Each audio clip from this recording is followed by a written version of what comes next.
Hello hi namaste అండి. ఉగ్గు తయారీ విధానం తెలుసుకుందామండి. ఒక కప్పు రైస్కి ఒక స్పూన్ మినపప్పు, ఒక స్పూన్ కందిపప్పు, ఒక స్పూన్ పెసరపప్పు, ఒక స్పూన్ ఎర్ర కందిపప్పు ఉంటే వేయచ్చు, లేదంటే లేదండి. ఎర్ర కందిపప్పు మాత్రం. రైస్ నేను బ్రౌన్ రైస్ తీసుకున్నానండి. వీటన్నిటిని శుభ్రం చేసుకొని కొంచెం లైట్గా ఫ్రై చేసుకోవాలండి. ఫ్రై చేసుకొని చల్లారిన తర్వాత మిక్సీ పట్టుకోవాలి. ఈ విధంగా గ్రైండ్ అయిపోయింది. గ్రైండ్ అయిపోయిన మిశ్రమాన్ని ఉడకబెట్టి పిల్లలకి ఫీడ్ చేసుకోవడమే. 7 నెలల నుండి 9 నెలల పిల్లలకైతే ఇంకా మెత్తగా పట్టాలండి. 9 నెలల నుంచి 1 ఇయర్ బేబీస్కి అయితే కొంచెం రఫ్గా పట్టినా పర్వాలేదు. ఈ విధంగా రఫ్గా పట్టాను. Thanks for watching. Please like, share, subscribe my channel. Hello hi namaste అండి. 1 ఇయర్ పిల్లల దగ్గర నుంచి దంతాలు వచ్చి నమలే పిల్లల వరకు తినగలిగే dry fruit laddu alias protein laddu.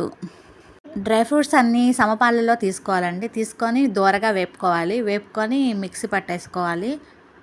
గింజలు తీసేసిన ఖర్జూరాన్ని కూడా మిక్సీ పట్టేసుకొని పేస్ట్లా చేసుకోవాలండి. ఆ పేస్ట్ మిశ్రమంలో మనం పొడి కూడా కలిపేసుకొని చిట్టి లడ్డూలు చేసుకోవాలండి.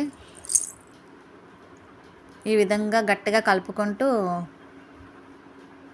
ఈ విధంగా రెండు కలుపుకోవాలండి. లడ్డు అంత సైజు అయ్యేలాగా లడ్డు చేసే మిశ్రమంలా వచ్చేంత వరకు కలుపుకొని ఈ విధంగా లడ్డూలు చుట్టుకోవాలండి. ఈ లడ్డూలు చిన్నపిల్లలే కాదండి, పెద్దవాళ్ళు కూడా తినొచ్చు. ప్రెగ్నెంట్ లేడీస్ కూడా తినొచ్చండి. ఖర్జూరం నచ్చలేదంటే పాలల్లో కలుపుకొని ఈ పౌడర్ని తినొచ్చండి. Thanks for watching. Please like, share, subscribe my channel. Hello hi namaste అండి. 9 నెలల పిల్లల నుండి 5 సంవత్సరాల పిల్లల వరకు లంచ్ స్పెషల్ అండి.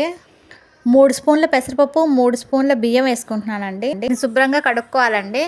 1 ఇయర్ లోపు పిల్లలకైతే ఇవి కొంచెం వేపి తర్వాత శుభ్రం చేసుకొని పొయ్యి మీద పెట్టుకోవాలండి. పొన్నగంటి కూర ఆకులు ఒక గుప్పెడు తీసుకొని వేసుకున్నానండి. ఈ విధంగా వేసుకొని వాటర్ పోసుకొని ఉడకబెట్టుకోవాలండి. దీనిలో కొంచెం చిటికెడు పసుపు, చిటికెడు జీలకర్ర వేసుకొని బాగా ఉడికించుకోవాలండి. ఉడికించుకున్న మిశ్రమం ఈ విధంగా తయారవుతుంది. దీంట్లో కొంచెం సాల్ట్, నెయ్యి వేసుకొని ఫీడ్ చేసుకోవడమే. సాల్ట్ వేయకపోయినా పర్వాలేదండి, టేస్ట్గానే ఉండిద్ది. పిల్లలు మారం చేయకుండా హ్యాపీగా తింటారు. తినడానికి మారం చేసే పిల్లలు కూడా మంత్రం వేసినట్టు కూర్చొని తింటారండి. Thanks for watching. Please like, share, subscribe my channel.